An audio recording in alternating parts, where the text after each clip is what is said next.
Welcome to our channel. Today we how to enable Shopify App Store approvals for custom themes, complete guide step by step clearly. To enable Shopify App Store approvals for custom themes, begin by logging into your Shopify. From the admin dashboard, navigate to the online store section. Click on Themes to access your theme settings. Locate the theme you wish to customize and click on Actions. From the drop-down menu, select Edit Code to open the theme editor. In the theme editor, find and open the config folder. Within the config folder, locate the settings_data.json file. Open settings_data.json to review its contents. Next, search for the section related to app integrations. Add the specific configurations required for the App Store approval process. Ensure you follow Shopify's app approval guidelines meticulously.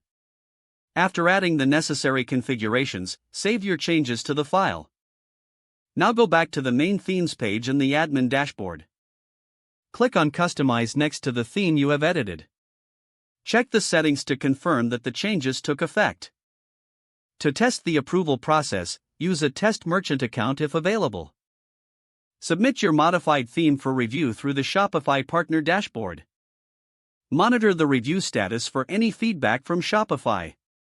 Address any issues raised during the review to improve your theme. Once approved, your custom theme is ready for use in the Shopify App Store. If the page does not load, refresh the browser or try again in a private or incognito window. Make sure you are using the correct email address, then retype it carefully to avoid small typos. If your password is not accepted, use the reset option and create a new strong password you can remember.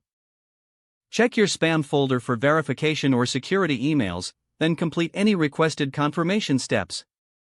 Enable two-factor authentication if available to improve account security and reduce unauthorized access risk. After signing in, review your profile details so your contact information and settings are accurate and current. If you see an error message, note it down and try again after restarting your device and internet connection. Log out when you finish, especially on shared devices, to keep your account and payment information secure. If the page does not load, refresh the browser or try again in a private or incognito window. Don't forget to like this video and subscribe to our channel for more step-by-step tech guides.